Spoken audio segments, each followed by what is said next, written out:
But if you want to start, like, honestly, like you do nogi like once or twice a week, right? Yeah. And you have how many black belts you have at your gym? We probably have about 8 to 10. And how many brown belts do you have? Maybe like 3 or 4. Okay, man, when you want to start focusing less on competition rules and more on, like, I want to submit these black belts, watch the leg lock course. Okay. Sure, some of them are well versed in leg locks, but they probably don't. I don't think they're going to understand it well enough the way you'll understand it. I think you'll eventually catch them, like within like months. Like I remember, like I can tell you this: I've been training about 9 years now, but by year 3, and this was when I started training with Danaher and them. When visitors would come to the school, like visiting black belts, I would easily submit guys around my weight class like multiple times with just leg locks. Like, and that's why, like, that's why for me, you hear me? I don't mean to insult people. I'm just, I guess, too antagonistic about it, but I really don't believe the belt matters that much because I know from my experiences, and I'm like really stupid, honestly, man. I'm not that good at jiu-jitsu, like performing it, but even me, I was like submitting, like visiting black belts. Danaher would tell us, like, when black belts visit, and they visited all the time, he would go, your job is to fuck them up. And we would, like, not just me, everybody in the room would, like other blue belts, even white belts there would fuck up black belts with just like, or brown belts with just heel hooks and ankle locks because we just knew them better. So that has its own drawbacks. I will tell you. That has its own drawbacks. That's why I don't teach leg locks to beginners in the beginning because I knew how that fucked me up in the head.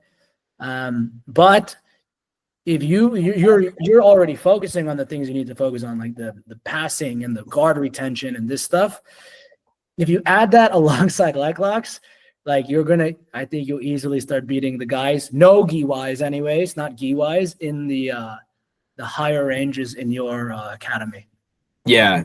It's like one of those things where like you hear people talk about honey hole and inside ashi, outside ashi, and all this stuff, and I'm like, man, I've never even practiced this stuff. Like I want to just kind of even know what they're talking about, like, and but it's tough to really, when I'm like, my whole game that I'm trying to work on is I do judo, so takedown, guard pass, submit, and then if I get taken down or something, like obviously you got to work on guard retention. But like my first tournament as a blue belt, I was passing and the guy had his foot up and I fell back for an ankle lock, and my coach is like, no, like, and they got their points, and I was like, what? Like I was trying to submit him, and he was just like, dude, you gave up 2 free points right there. And that could be a conversation on its own about points and whatever. But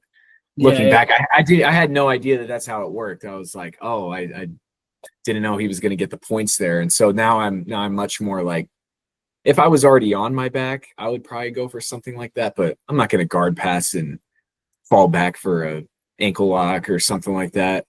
Not right now, at least. Not right now. Eventually you will. Like, man, if you start doing nogi more and competing ADCC rule sets, you're going to notice that's something you absolutely must do. Yeah. For now, man, like, it's really not like you shouldn't even pay attention to it, in my opinion, because you have your priorities.